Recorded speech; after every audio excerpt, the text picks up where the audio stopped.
जो business channel के इतिहास में पहली बार कमोडिटी को लेकर सुबह 10 बजे से लगातार शाम 4 बजे तक हम आपके लिए पेश कर रहे हैं, जहां पर कमोडिटी मार्केट के एक एक कॉन्ट्रैक्ट के बारे में बता रहे हैं कि कैसे कॉन्ट्रैक्ट ये काम करता है, आप इसका कैसे फायदा उठा सकते हैं, चाहे वो आप कारोबारी हो, ट्रेडर हो या इन्वेस्टर्स हो, कैसे एसेट क्लास के तौर पर आपको इसको देखना चाहिए। और लगातार एक्सपर्ट्स आ रहे हैं और आपको बता भी रहे हैं। तो एनर्जी वाला सेगमेंट है और इस पैनल में हमारे साथ कुछ खास मेहमान है, उससे परिचय करवा दे। रुचि शुक्ला जी हैं, एनर्जी हेड है एमसीएक्स से। हमारे साथ रमेश वारखेड़कर साहब है, हेड है कमोडिटी और करेंसी के आईसीआईसीआई सिक्योरिटीज से। धन के फाउंडर हैं हमारे साथ जयप्रकाश गुप्ता जी, शुक्रिया। और साथ ही सुनील खटके हैं, नेशनल हेड है कमोडिटी रिटेल बिजनेस के कोटक सिक्योरिटीज से। और कुणाल शाह है, रिसर्च हेड है निर्मल वन से। आप सभी मेहमानों का बहुत बहुत शुक्रिया। सबसे पहले आप एमसीएक्स से आती हैं रुचि, आपसे ही सवाल होगा। क्रूड से शुरू करते हैं क्योंकि क्रूड के हम नेट इंपोर्टर है, 80-85% के आसपास हम इंपोर्ट पर ही निर्भर करते हैं। इतनी बड़ी कमोडिटी है, लेकिन हमारा अगर मार्केट अगर वायदा बाजार अगर देखें तो अगर उसके लिहाज से देखें तो काफी छोटा है। क्या वजह आप देख रहे हैं और क्या करने की इस इंडस्ट्री के लिए जरूरत है ताकि हमारा भी मार्केट बड़ा हो, हम भी प्राइस सेटर के तौर पर देखे जाए? इतने बड़े कंज्यूमर होने के बाद भी हम क्यों पीछे हैं? क्रूड में विश्वमोहन जी, क्रूड में हमारा एक्चुअली 85% हम 85% इंपोर्ट करते हैं। और उसके तरीके अगर हम देखें 4 से 5 मिलियन बैरल हमारा डेली का कंजम्पशन है इंडिया में। और अगर उस हिसाब से आप देखें तो हमारा डेरिवेटिव मार्केट जो ये वायदा मार्केट है अभी बहुत ही नेसेंट स्टेज पे, बहुत शुरुआत है मार्केट की, बट फिर भी हम मल्टीपल टाइम्स ऑफ अपना जो रेगुलर डेली कंजम्पशन है उसका बहुत ज्यादा हो रहा है। तो हम देख रहे हैं तकरीबन 65 से 70 हजार करोड़ का टर्नओवर है डेली बेसिस पे जो एमसीएक्स प्लेटफॉर्म पे क्रूड में हो रहा है। तो उसके अगर तो मार्केट पार्टिसिपेंट्स आप देखें, अगर कंपनीज देखें, छोटी कंपनीज अपनी एसएमई एमएसएमई सेक्टर देखें, इन्वेस्टर देखें, ट्रेडर्स, तो सब लोग ने इस प्रोडक्ट को बहुत सराहा है। इसमें बहुत अच्छा लिक्विडिटी और ट्रैक्शन बिल्ड हुआ है और आगे चलते हम देखेंगे ये product hedging point of view से भी बहुत अच्छा प्रोडक्ट डेवलप हो जाएगा। ओके, यानी हेजिंग पॉइंट्स के व्यू से भी अगर देखें तो काफी अच्छा प्रोडक्ट है। एपीआईज की हम बात कर लेते हैं। रुचि जी, एक और सवाल आप ही से मैं पूछ लेता हूं। एपीआईज की एंट्री हो चुकी है, कैश सेटल कॉन्ट्रैक्ट है क्रूड और नेचुरल गैस का, किस तरह की भागीदारी दिख रही है, किस तरह का रिस्पॉन्स उनका अब तक रहा है? एफपीआईज का रिस्पॉन्स बहुत अच्छा रहा है। अप्रैल 2023 से जब से सेबी ने इसमें एफपीआईज को अलाउ किया है कमोडिटी डेरिवेटिव में, तो एनर्जी सेक्टर में अलाउ है बिकॉज उनको सिर्फ कैश सेटल प्रोडक्ट्स में अलाउड है। तो हमने देखा अलाउ अप्रैल से लेके अब तक हम देखें तो 1.5 लाख करोड़ से ज्यादा टर्नओवर हो चुका है एफपीआईज का। और बहुत सारे एफपीआईज रजिस्टर कर रहे हैं, काफी प्रोसेस में है जिनका प्रोसेस ऑन है बिकॉज उनको कैटेगरी 1 कैटेगरी 2 अपने रेगुलेशंस के हिसाब से एक प्रोसेस फॉलो करना है। बट उनका एक्चुअली इंडिया की तरफ रुझान बहुत अच्छा दिख रहा है। Okay, alright. इंडिया की तरफ रुझान तो खैर इस वक्त सारी दुनिया का ही बहुत अच्छा दिख रहा है, लेकिन छोटी छोटी बारीकियों को भी और समझना चाहेंगे रमेश जी, क्योंकि ये शो की कोशिश, इस महाकुंभ की कोशिश ये भी है कि वॉल्यूम यानी कमोडिटीज में भी बढ़ेंगे विद टाइम। इक्विटीज में तो हम देख ही रहे हैं कि किस तरह से ऑप्शन का वॉल्यूम एक बड़ा साइजेबल चंक आ रहा है। लेकिन रुचि से एक सवाल बहुत अहम, रुचि जी, इस वक्त ना ग्लोबली जिस तरह से भी हम ऑयल को ट्रैक कर रहे हैं, ब्रेंट क्रूड को ट्रैक कर रहे हैं, 75 के नीचे आ जाने का मतलब, अब तो गवर्नर साहब ने भी बात ही नहीं की। कल जो एमपीसी की जो मॉनेटरी पॉलिसी में जनरली हमेशा ग्लोबल हेडविंड्स की, क्रूड बास्केट की, इंपोर्टेड इन्फ्लेशन की, इन सब की बात होती थी। इस बार तो उन्होंने बात भी नहीं की। तो ये क्रूड इस दायरे में कितने दिन और रह सकता है या फिर एक सर्ज होने के भी चांसेस हैं? जी, क्रूड पे एक्चुअली अभी रमेश जी ने सबने बताया कि सबसे ज्यादा इम्पैक्ट इंडियन गवर्नमेंट पॉलिसीज का नहीं आता है। तो एमपीसी ने जो अभी आया है वो ज्यादातर इन्फ्लेशन और इंडिया के ग्रोथ को ध्यान में रखते हुए उन्होंने रेट्स को कायम वैसे ही रखा है। बट जब क्रूड की बात करते हैं तो इंटरनेशनल फैक्टर्स बहुत मैटर करते हैं ग्लोबल, बिकॉज उसमें जियोपॉलिटिकल फैक्टर्स आपके जैसे हमने रशिया यूक्रेन वॉर देखा तो प्राइसेस एकदम बढ़ गए थे। फिर हमने गाजा स्ट्रिप का देखा। अब रिसेंटली वेनेजुला अभी बात की थी कि वेनेजुला के एक्चुअली सैंक्शंस ईज किए गए हैं, तो हमारा इंडिया में भी वेनेजुला से सस्ता तेल आ सकता है बहुत इजीली। हाँ जी। तो उस हिसाब से global demand, supply, fundamental factors ज्यादा इंपैक्ट करते हैं और उसके अकॉर्डिंगली ही क्रूड ऑयल के जो प्राइसेस हैं ऊपर नीचे होते जा रहे हैं। पर अभी आपकी रीडिंग क्या कहती है कि अभी इसका रेंज में रहेगा या फिर हम सर्ज देख सकते हैं, वापस रिबाउंड देख सकते हैं? ये रिबाउंड और सर्ज एक्चुअली पूरा आपका फंडामेंटल्स पे डिपेंड करेगा, इकोनॉमिक डेटा पे ज्यादा, बिकॉज अभी हम देख रहे हैं जैसे रिसेंटली मूडीज ने चाइना का रेटिंग चेंज किया, तो उसके हिसाब से अब चाइना से हम थोड़ा रिसेशन या डिमांड कम होने का आसार है। वैसे ही यूएस में भी थोड़ा रिसेशनरी फेज का है, तो अभी उनका क्रिसमस और न्यू ईयर और वैसे भी दिसंबर का और जैन के मिड तक थोड़ा सा एक लल पीरियड रहता है।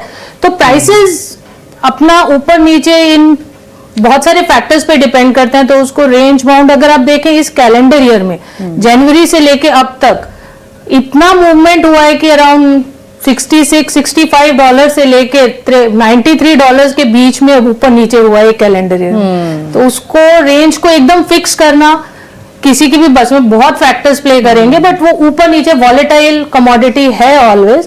तो इसीलिए सब जितने भी लोग निर्देशक या इन्वेस्टर्स ट्रेड करना चाहते हैं तो सोच समझकर ये फैक्टर्स जो रमेश जी ने अभी हाईलाइट किए उन सबको ध्यान में रखते हुए ट्रेड करना चाहिए। तो बिल्कुल आप एक्सचेंज को यहाँ पर रिप्रेजेंट कर रही है, तो मैं एक्चुअली वो जानना चाह रही थी कि क्या फंडामेंटल्स फैक्टर्स है जो कीमतों को ड्राइव कर सकते हैं।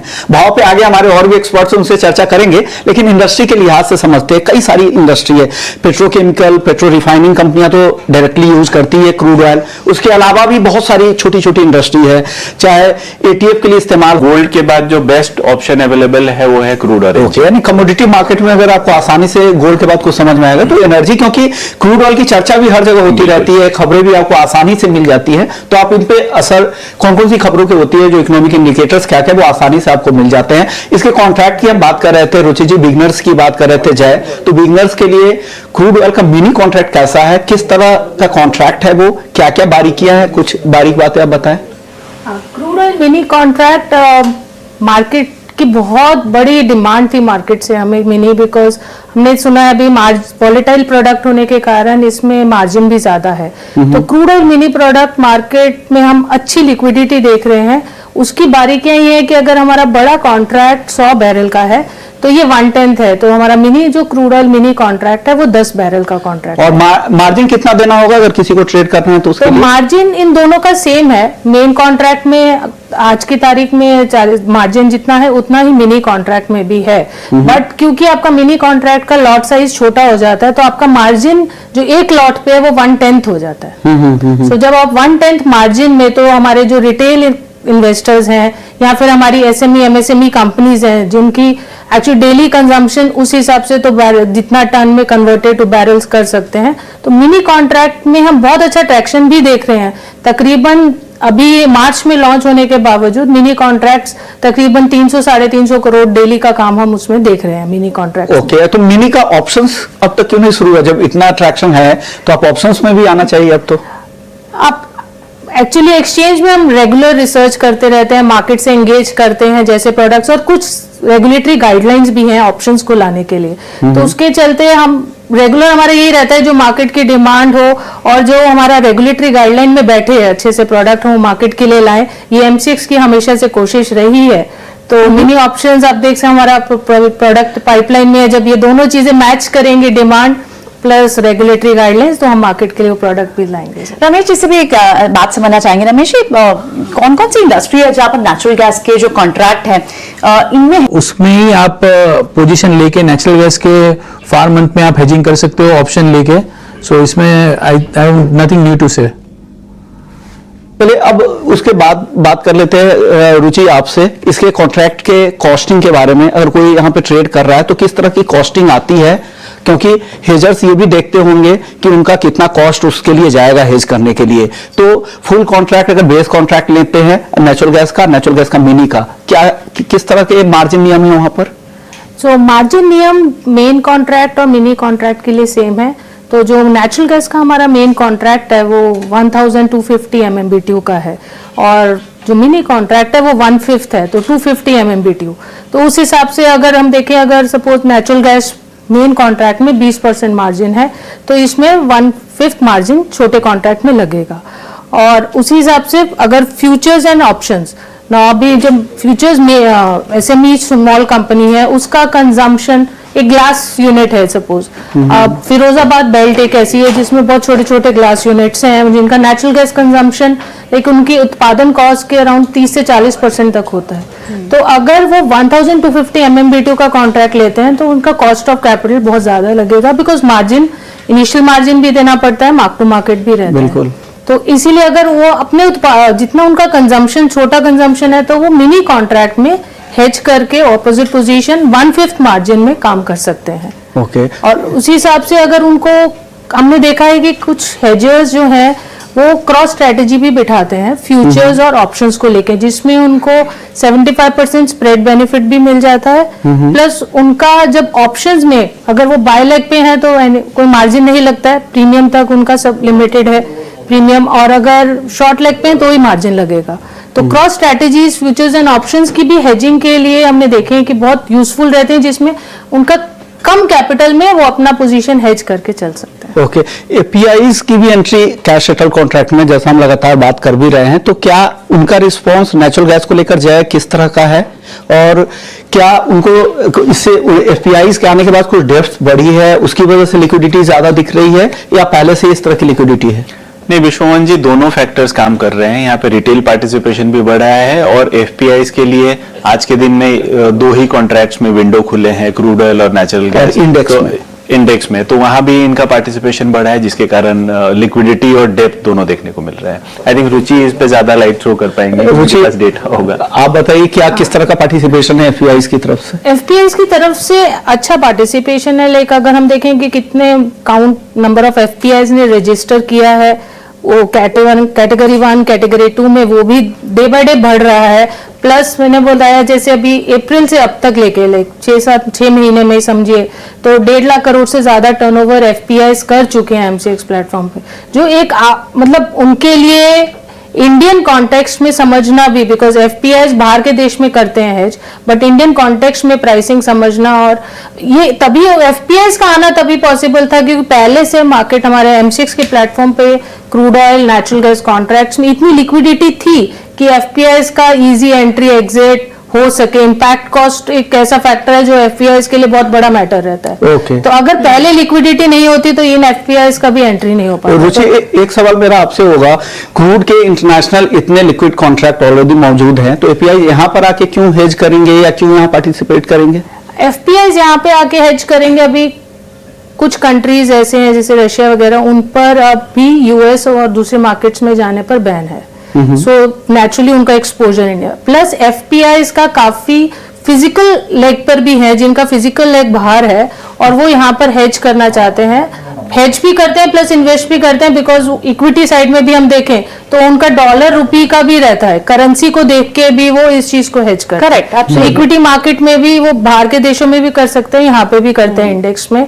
वैसे ही इन कमोडिटीज में भी एफपीआईज दोनों लेग पे हमने देखे हैं, कुछ का फिजिकल लेग अब्रॉड है और उनका वो यहाँ पे करना चाहते हैं हेज, प्लस कुछ प्योर इन्वेस्टर के तौर से भी, बिकॉज डॉलर रुपी के मूवमेंट और उनको इंडिया में पैसा लगाना है तो इंडिया में उस हिसाब से भी करते हैं, बिकॉज जो डॉलर रुपी वीकन उसका स्ट्रेंथ रहता है उसके बेसिस। ओके, मेरा सवाल इसलिए था क्योंकि प्राइसेस हम सेट भी नहीं कर रहे हैं, ना यहाँ पे प्राइस डिस्कवरी हो रही है, इसके बाद भी क्या ऐसी वजह है कि इंडिया की तरफ देखिए, अब तो इक्विटी है नहीं कि यहाँ पर अगर वो रिलायंस में पैसे लगा रहा है तो रिलायंस ग्रोथ हो रहा है, यहाँ तो ग्रो कहीं और से हो रहा है और वहां हमारी नजर रहती है, इसलिए मेरा सवाल था।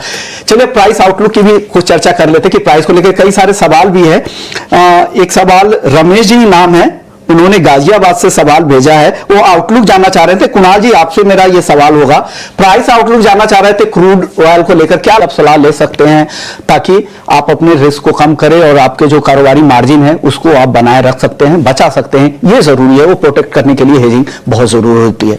शुक्रिया रुचि जी आपका, जय आपका, रमेश जी, कुणाल जी और सुनील जी आपका भी बहुत बहुत शुक्रिया, आप लोग हमारे स्टूडियो आए और इस खास पैनल को और भी खास बना दिया। तो इस एनर्जी पैनल के बाद, जब ब्रेक के बाद हम लौटेंगे तो आपके लिए एग्री मार्केट का खास पैनल होगा, जहां पे एग्री